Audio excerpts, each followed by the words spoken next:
Suara apa itu? Bisikin, bincang asik dengan internis.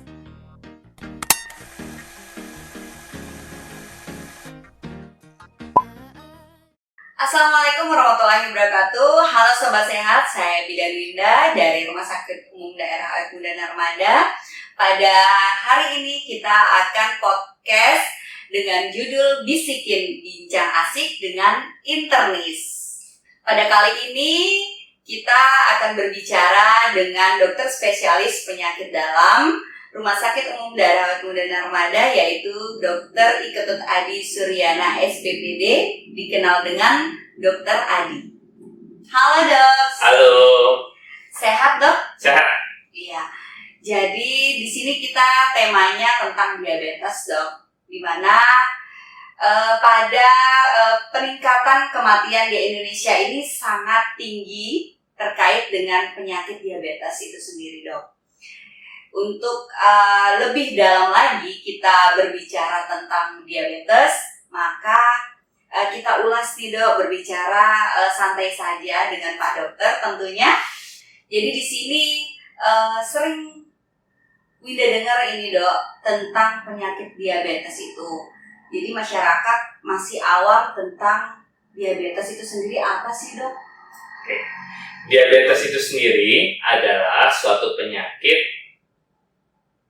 yang dapat disebabkan karena peningkatan gula darah yang cukup tinggi di dalam darah kita atau ada gangguan hormon insulin, sehingga bisa penyebabnya karena kekurangan insulin hormon tersebut, atau bisa karena resistensi terhadap hormon insulin yang menyebabkan tubuh kita mengandung kadar gula darah yang cukup tinggi dan pada akhirnya akan menyebabkan beberapa gejala klinis lainnya. Oke. Jadi diabetes itu dok, karena masyarakat ini dia masih awam gitu. Jadi bisa dibilang dia kencing manis dok ya ininya. Apa namanya, kalau misalnya orang-orang awam itu tahu kencing manis dok, seperti itu. Jadi sama ya dok ya. Tapi masyarakat taunya, oh saya penyakit kencing manis nih dok, seperti itu. Jadi di sini kalau dari penjelasannya Pak Dokter, itu ada berapa jenis sih yang ada di penyakit diabetes itu dok? Karena biar kita tahu juga dok jenis apa aja dan tipenya seperti apa dok. Oke, jadi memang banyak sekali jenis-jenis diabetes. Jadi yang pertama ada diabetes tipe 1, diabetes tipe 2, diabetes tipe lain, ataupun diabetes pada kehamilan. Jadi diabetes tipe 1 itu sendiri adalah suatu penyakit diabetes yang disebabkan karena hormon insulinnya tidak ada. Jadi defisiensi hormon insulin yang menyebabkan ketika ada gula ataupun makanan yang mengandung gula yang tinggi masuk ke tubuh kita, tidak ada hormon insulin yang menurunkan gula tersebut. Jadinya di tubuh akan terus tinggi gula darahnya. Yang kedua adalah diabetes tipe 2. Jadi yang paling sering di usia tua ataupun usia 40 ke atas. Dan di sini biasanya penyebabnya karena ada resistensi insulin. Jadi hormon insulinnya ada di tubuh kita, tapi tidak berfungsi dengan normal. Jadinya mengalami disfungsi daripada hormon insulin tersebut. Yang ketiga adalah diabetes tipe lain. Diabetes tipe lain biasanya disebabkan meningkatnya kadar gula darah karena obat-obatan, bisa karena penyakit tertentu yang menyebabkan gula di dalam darah tinggi. Nah, yang terakhir adalah diabetes saat kehamilan. Biasanya paling sering pada pasien-pasien hamil, namanya juga diabetes kehamilan. Betul. Nah, biasanya akan dilakukan screening pada ibu hamil untuk mengecek gula darahnya apabila banyak memiliki faktor risiko, misalnya pasien obesitas saat hamil, riwayat diabetes ataupun kencing manis di keluarga, ada beberapa misalnya kelainan bengkak ataupun ada kelainan di ginjal, maka harus dipastikan dulu ada tidak kencing manis ataupun diabetes pada ibu hamil tersebut. Oke, berarti dia di screening dulu ya tentunya pada khususnya pada ibu hamil ya dok ya. Jadi tetap dia dipantau terus dok ya. Jadi dia tetap harus konsul juga ketika dia penderita diabetes dok ya. Terus kalau untuk faktor resiko misalnya ini kan yang paling banyak dok diabetes yang tipe 2 dok. Nah itu apa aja sih dok? Faktor resikonya dok. Oke. Jadi pertama adalah ada faktor risiko yang kita tidak bisa ubah. Oke. Pertama adalah genetik. Nah, jadi ketika genetik orang tua kita sudah memiliki faktor risiko diabetes, Ya. itu bisa menjadi faktor risiko tinggi buat kita mengalami diabetes di kemudian hari. Tapi belum tentu. Kecuali kita gaya hidupnya sangat buruk, bisa saja kita mengalami diabetes di kemudian hari. Lalu yang kedua adalah gaya hidup. Kalau gaya hidupnya kita tidak baik, misalnya makanan kita sering fast food, makanan yang manis-manis, konsumsi makanan snacknya juga manis, minuman yang manis. Karena sekarang berbeda dengan zaman dulu, hampir semua makanan fast food ada di mana-mana, bahkan di toko-toko 24 jam. Itu. Lalu itu kita lihat gaya hidupnya adalah olahraga tidak. Kadang-kadang kalau disertai makan manis, tidak disertai olahraga, akan menyebabkan obesitas pada pasien-pasien tersebut dan akhirnya suatu saat lagi kemudian akan berdampak lebih jauh menyebabkan peningkatan gula darah tidak terkontrol dan akhirnya akan muncul penyakit diabetes ini sendiri. Lalu kita juga harus melihat bahwa ada beberapa penyakit lainnya, misalnya yang menggunakan obat-obatan steroid dan sebagainya. Apabila menggunakan dengan jangka cukup panjang, itu akan menyebabkan peningkatan gula darah di dalam tubuh. Jadi sebenarnya kalau kita lihat faktor risiko tentunya adalah ya gaya hidup, ada genetiknya dalam tubuh kita, dan kita harus lihat olahraga kita, dan tentunya ya lingkungan kita. Kalau lingkungan kita cukup kondusif untuk menekan namanya diabetes ini, tentu kita akan lebih baik. Tapi kalau ketika lingkungan kita ternyata banyak faktor risiko yang mendukung terjadinya diabetes, maka mau nggak mau di kemudian hari kita akan jadi diabetes juga. Oke. Jadi itu sobat sehat, penjelasan tentang diabetes faktor resikonya. Jadi yang pertama itu gaya hidup ya. Gaya hidup itu sangat penting dok ya.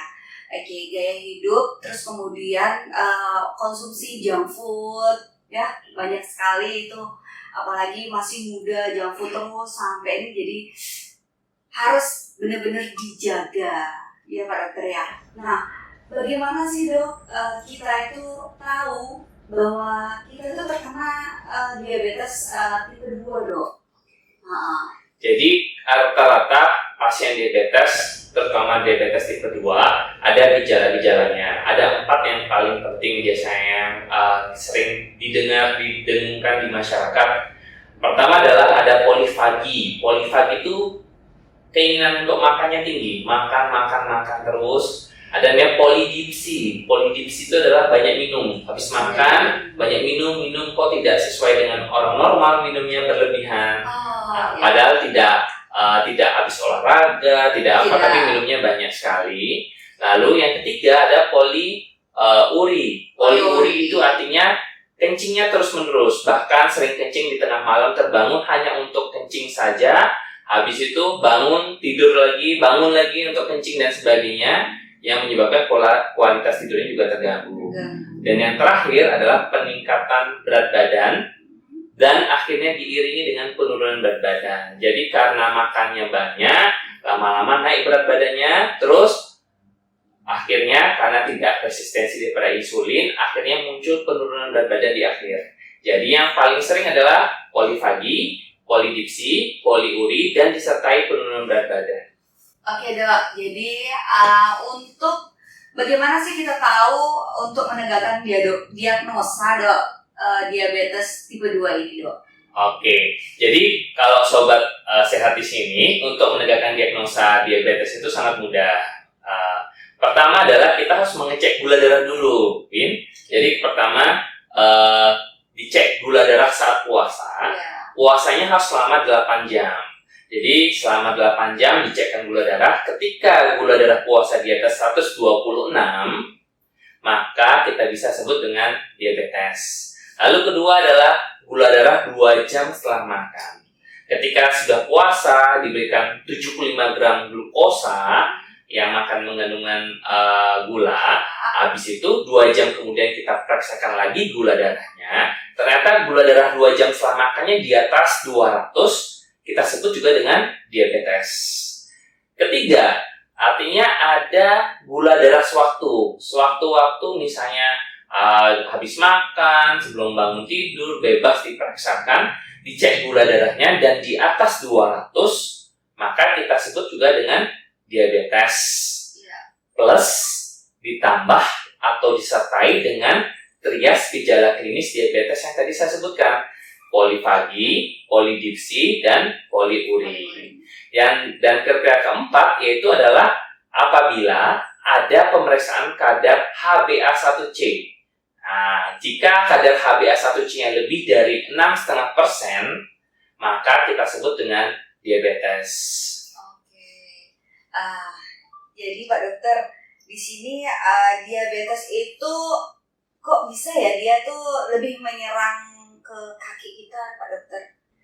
Siap. Jadi gini, Wid, kalau misalnya kenapa sih pasien kencing manis atau diabetes itu sering menyerang ke kaki? Sebenarnya kita melihat dulu bahwa diabetes itu komplikasinya adalah ada namanya neuropati diabetes.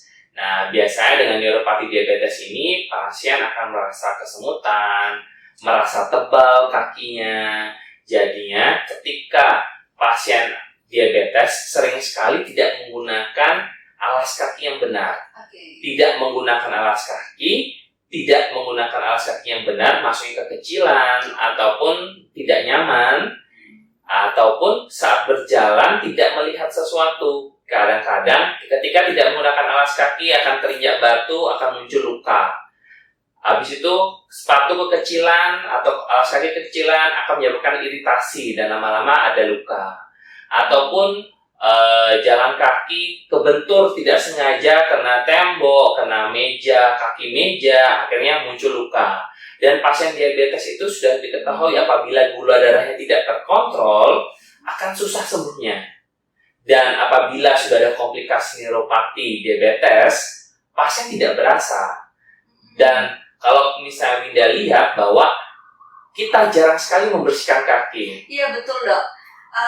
Jadi saya sendiri nih Dok, ketika bersepeda terus kita lalai membersihkan kaki itu sangat sedikit aja cepat sekali luka Dok, atau gatal Dok. Ya, itu orang normal saja bisa mengalami hal seperti itu, apalagi ketika pasien kencing manis atau diabetes. Jadinya ketika kita tidak merawat kaki dengan baik, itu akan lebih cepat menyerang kaki dan menyebabkan ada namanya gangren ataupun kaki diabetes. Itu kalau tidak ditangani segera akan bisa menyebabkan komplikasi, bisa menyebabkan memerlukan tindakan operasi seperti debridement ataupun amputasi.